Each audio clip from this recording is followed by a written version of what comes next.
Hello everyone.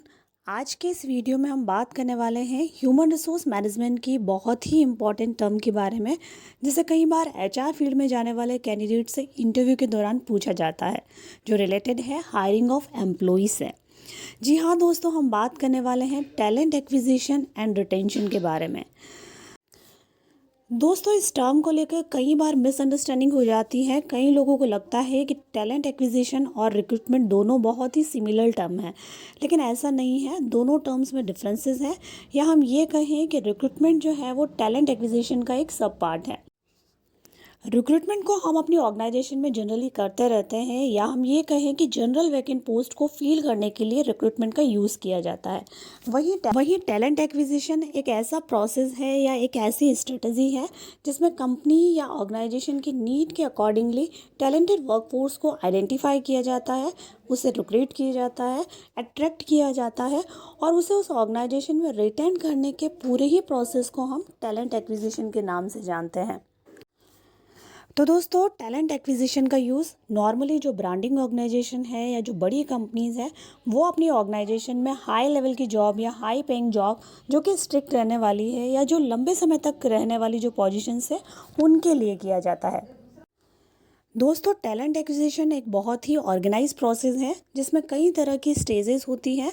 हम इस video में टैलेंट एक्विजिशन की कुल 6 स्टेजेस पे बात करेंगे, जिसमें सबसे पहली स्टेज है इनिशियल स्टेज।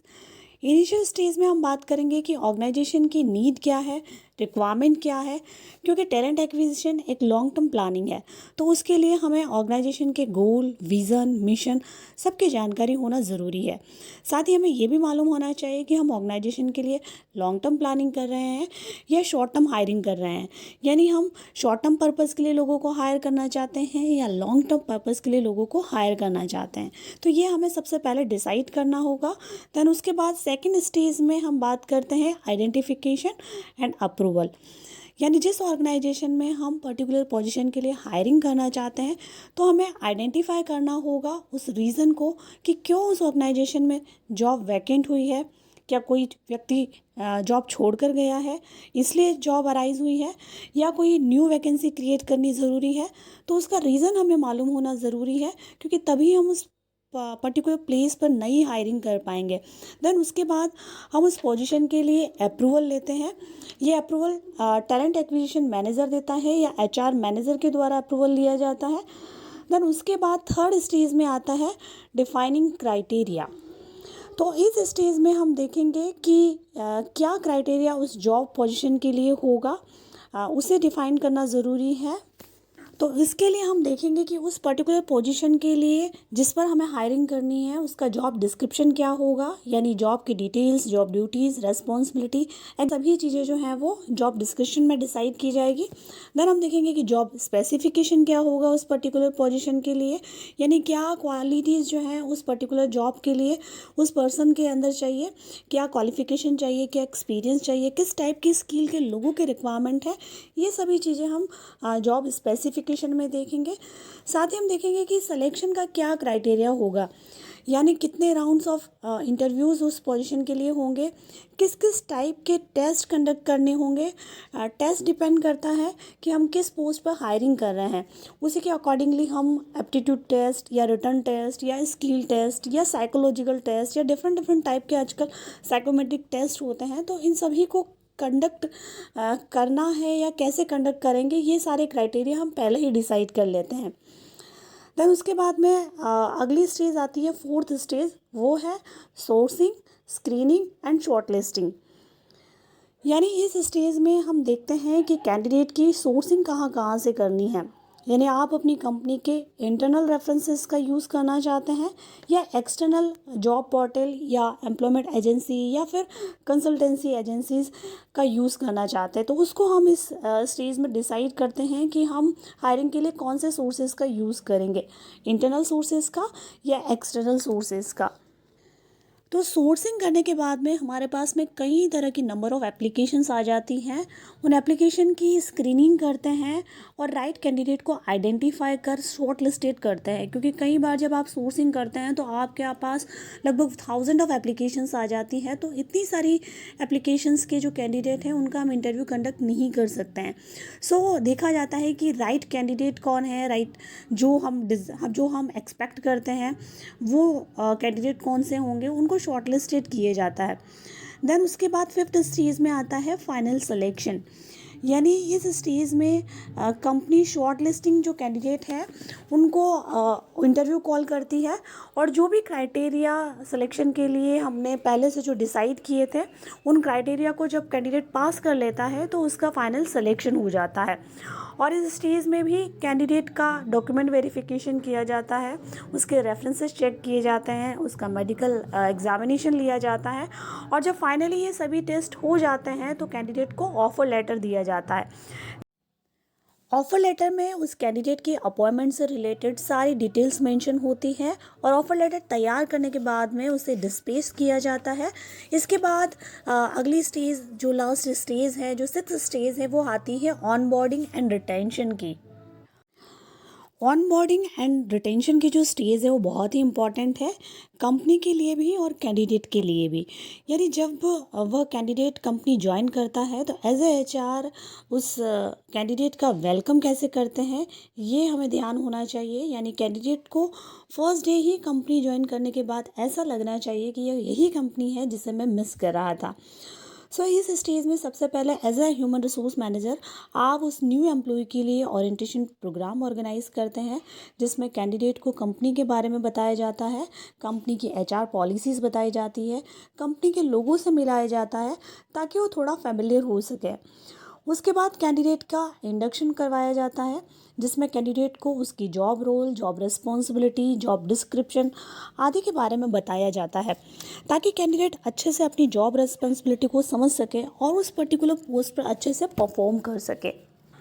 तो दोस्तों ये थी वो 6 स्टेज जो कि किसी भी कंपनी में टैलेंट एक्विजिशन के लिए यूज़ में ली जाती है।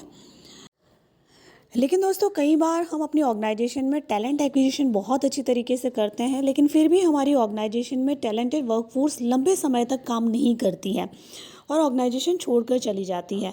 तो ऐसे केसेस में ह्यूमन रिसोर्स मैनेजमेंट की रिस्पॉन्सिबिलिटी है कि वो अपनी ऑर्गेनाइजेशन में टैलेंट का रिटेंशन भी करें। और टैलेंट रिटेंशन के लिए एक ऑर्गेनाइजेशन में ह्यूमन रिसोर्स मैनेजमेंट जो है वो कई तरह की एफर्ट्स करता है। हम कुछ एफर्ट्स पे बात करेंगे कि एक ह्यूमन रिसोर्स मैनेजमेंट को टैलेंट रिटेंशन के लिए क्या करना चाहिए।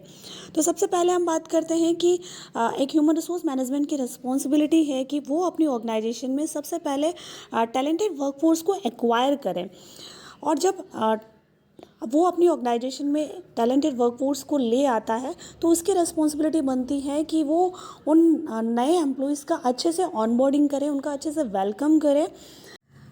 यानी दोस्तों न्यू एम्प्लॉयज़ का ओरिएंटेशन और इंडक्शन शुरू में ही इतना अच्छा होना चाहिए कि एम्प्लॉयज़ को ऐसा फील हो कि यही वो कंपनी है जिसमें वो आना चाहते थे। तो डेफिनेटली ऐसी फीलिंग जब एम्प्लॉयज़ को आएगी तो वो बहुत अच्छा परफॉर्म करेंगे शुरू से ही। तो एचआर को एम्प्लॉयज़ की ऑनबोर्डिंग पे बहुत ज़्यादा फोकस करना चाहिए, और इंडक्शन और ओरिएंटेशन के थ्रू उनकी हर तरह की कॉन्सेप्ट को लेकर क्लैरिटी करनी चाहिए एम्प्लॉयज़ की।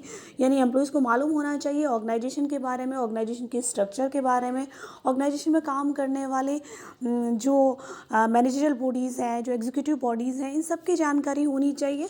साथ ही एम्प्लॉयज़ को इंडक्शन के दौरान यह भी बताना चाहिए कि वो जिस ऑर्गेनाइजेशन में काम कर रहे हैं वहाँ पर उनका जॉब रोल क्या होगा, उनकी रिस्पॉन्सिबिलिटी क्या क्या होगी, उनका जॉब डिस्क्रिप्शन क्या होगा। तो ये सारी क्लैरिटी एम्प्लॉयज़ को शुरू में ही अच्छे से करनी चाहिए ताकि वो बहुत अच्छी तरीके से परफॉर्म करेंगे।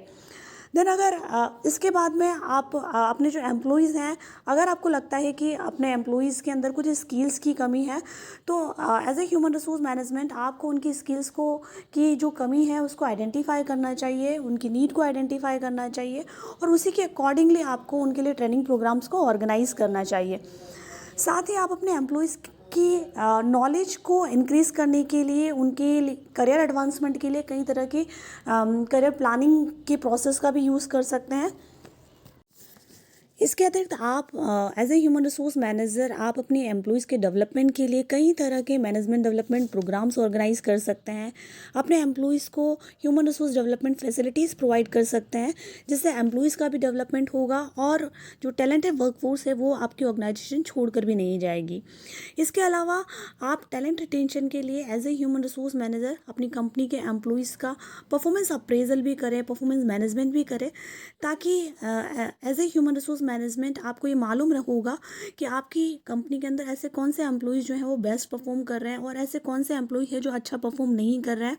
तो उसके अकॉर्डिंगली आप अपनी ऑर्गेनाइजेशन के अंदर टैलेंटेड जो मैन पावर हैं या टैलेंटेड वर्क फोर्स हैं उनको प्रमोशन दे सकते हैं, उनकी पे हाइक कर सकते हैं, उनको इंक्रीमेंट्स दे सकते हैं।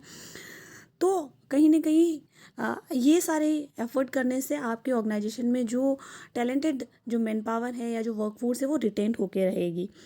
इसके अतिरिक्त आप टैलेंट रिटेंशन के लिए अपनी कंपनी में जो बेस्ट परफॉर्मेंस करने वाले जो एम्प्लॉयज़ हैं उनको कई तरह के रिवार्ड और रिकॉग्निशन दे सकते हैं, जिससे एम्प्लॉयज़ का मोटिवेशन भी बढ़ेगा और उनका मोरल भी इंक्रीज़ होगा। इसके अलावा एक ऑर्गेनाइजेशन में टैलेंट रिटेंशन के लिए एम्प्लॉय काउंसलिंग और एग्जिट इंटरव्यू जैसे टिप्स भी अपना सकते हैं, क्योंकि आजकल हर एक ऑर्गेनाइजेशन में एम्प्लॉयज़ बहुत ज़्यादा स्ट्रेस, बहुत ज़्यादा कॉन्फ्लिक्ट के शिकार होते हैं। और अगर as a human resource management आप अपनी एम्प्लॉयज़ की काउंसलिंग करते हैं तो डेफिनेटली आपकी ऑर्गेनाइजेशन के एम्प्लॉयज़ की जो ग्रीवेंसेस हैं, जो प्रॉब्लम्स हैं, वो आपको पता चलेगी और आप उनको सॉल्व करके उनको हेल्दी और हैप्पी फील करवा सकते हैं। तो कहीं ना कहीं अच्छे एम्प्लॉय जो हैं वो आपके ऑर्गेनाइजेशन को छोड़कर नहीं जाएंगे अगर आप एम्प्लॉय काउंसलिंग का यूज़ अपनी ऑर्गेनाइजेशन में ज़्यादा करेंगे। इसके अलावा अगर आप एग्ज़िट इंटरव्यू का यूज़ करते हैं तो जो टैलेंटेड वर्कफोर्स जो आपकी ऑर्गेनाइजेशन छोड़कर जा रही है तो डेफिनेटली वो एग्ज़िट इंटरव्यू के दौरान ऐसे कई तरह के रीजंस आपको बताएगी कि वो क्यों उस ऑर्गेनाइजेशन को छोड़ रहे हैं, क्या कमी उनको उस ऑर्गेनाइजेशन की लगी है। तो जो वीकनेसेस जो हैं वो जब एम्प्लॉई ऑर्गेनाइजेशन छोड़ कर जाता है और वो उस ऑर्गेनाइजेशन की कमी बताता है तो उस पर as a human resource management आप काम कर सकते हैं, कुछ चेंजेस कर सकते हैं, कुछ अमेंडमेंट कर सकते हैं, कुछ इम्प्रूवमेंट कर सकते हैं अपनी ऑर्गेनाइजेशन के अंदर। तो जो आपकी पुरानी जो ऑलरेडी जो वर्कफोर्स काम कर रही है वो भी अच्छी तरीके से काम करेगी और आपकी ऑर्गेनाइजेशन छोड़कर नहीं जाएगी। तो दोस्तों, टैलेंट एक्विजिशन के साथ ही आज के इस वीडियो में हमने टैलेंट रिटेंशन पर भी बात करी है, जो आजकल हर कंपनी के लिए एक बहुत बड़ा चैलेंज बन चुका है कि टैलेंट को एक्वायर करना तो इजी हो गया है, लेकिन टैलेंट को रिटेन कैसे करें। तो इस वीडियो में हमने इन सारे ही टिप्स और प्रोसेस और स्टेजेस पे बात करी है।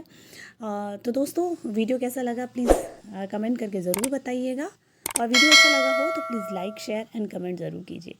Thank you.